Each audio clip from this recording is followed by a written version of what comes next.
never changed. You remain the same. Everlasting God, you reign. Alpha,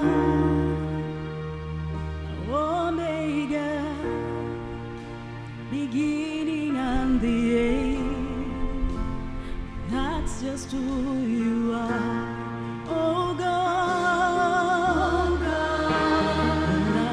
your love has never changed. You remain the same. Everlasting God, you reign. Alpha, Omega, beginning and the end.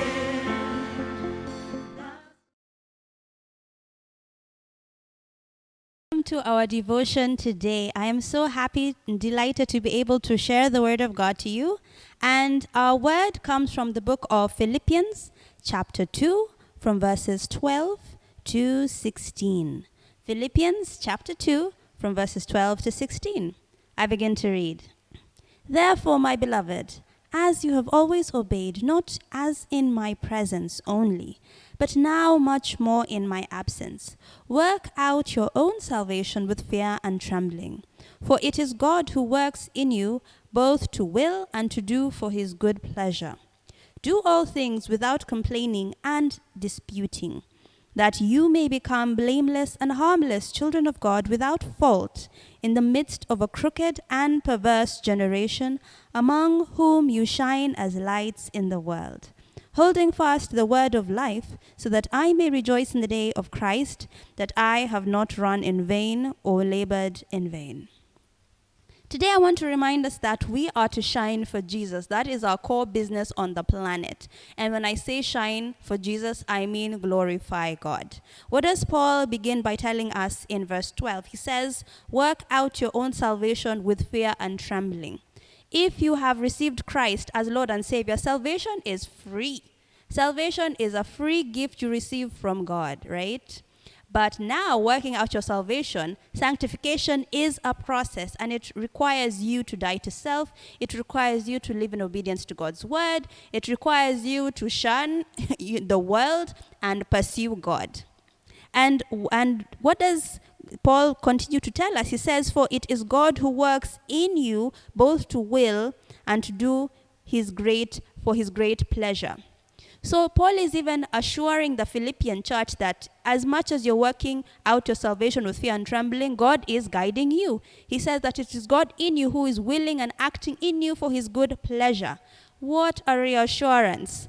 Aside from the fact that sanctification is a hard and a long process, God has promised that he is guiding us. And since God is guiding us and helping us work out our salvation, what are we supposed to do?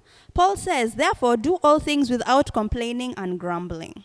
Right? He tells us that we should be blameless and harmless children of God without fault in the midst of this crooked and perverse generation. Now that the Holy Spirit is in us to empower us, now that God is guiding us, he said that his word is a lamp unto our feet and a light unto our path. He has said that we can do all things through Christ. Now that the Holy Spirit is in us, we are empowered to live different lives, to stand out for him. That's why he's saying, do everything without complaining and disputing.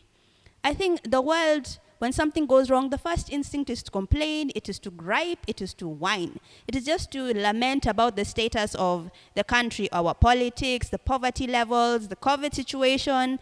So God is telling us, I need you to be the contrary of that. Shine as lights. I need you to be the opposite. I need you to be blameless in this crooked and perverse generation. Because for sure, we are in a crooked and perverse generation. If you just turn on the news, it is very disheartening. I mean, if it's not sexual violence, if it is not oppression, if it is not graft or corruption, misappropriation of funds, I mean, there are floods, there are diseases aside from COVID, there's a lot of death. It is depressing. This is a crooked and perverse generation, that is for sure. And it's all the result of sin. That is why Paul is encouraging us to be different, to stand out, to surrender to God, to allow the Holy Spirit to empower us, so that now against the backdrop of that darkness, we can shine as stars in this world. We can be lights in this world. Remember what Jesus told the disciples in Matthew 5, that we are the light of the world, and we're not supposed to hide it under a bushel or under a cup. We're supposed to be like a city on a hill, visible to everyone. So I want to ask you today, are you working out your salvation and trembling, knowing full well that God is willing and acting in you for his good pleasure? Are you then choosing to just not live lives of grumbling and griping and disputing, but choose to be blameless so that we can be stars and shine in this universe that is full of darkness? Because at the end of the day, Jesus said, when you lift me up, then I will draw men to myself. When we glorify God, when we live lives that honor God, when we praise God in spite of circumstances, the world is aghast. It's wondering how. Why? Are we not living on the same planet? Are we not facing the same challenges? Why are you able to smile? Why are you able to be joyful in spite of these challenges? That is the time when we can be able to point them to Jesus. So our lives basically are epistles. Our lives are what are going to point people to Jesus. So I encourage you today, are you shining for Jesus? Are you living as he desires you to live? Are you obeying his word? Are you loving the Lord your God with all your heart, your soul, your strength, your mind, and your neighbor as yourself?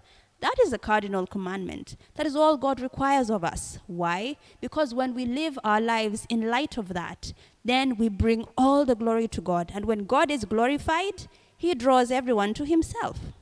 So today, I want to just end with this question. Are you shining for Jesus Christ? Are you living to glorify God? If you are not, please make a decision to live for Jesus Christ today.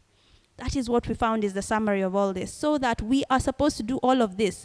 We're supposed to work out our salvation with fear and trembling. We're supposed to live this life without grumbling and griping and be blameless. Why? So that we can shine as lights in this crooked and perverse generation. So that Jesus may be given the glory. So that people may turn their eyes and look to Jesus as the only salvation and hope in this dying world.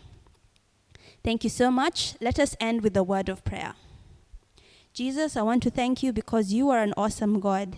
I want to thank you for loving us and for reminding us, Lord, that in spite of this world, you have given us your hope. You will and you act in us, Lord, for your good pleasure. And I pray, Lord, that we may strive to live lives that honor you, that glorify you, that we may point other people towards your salvation, towards your love and your mercy and your grace. In Jesus' name I pray. Amen. Have a wonderful day.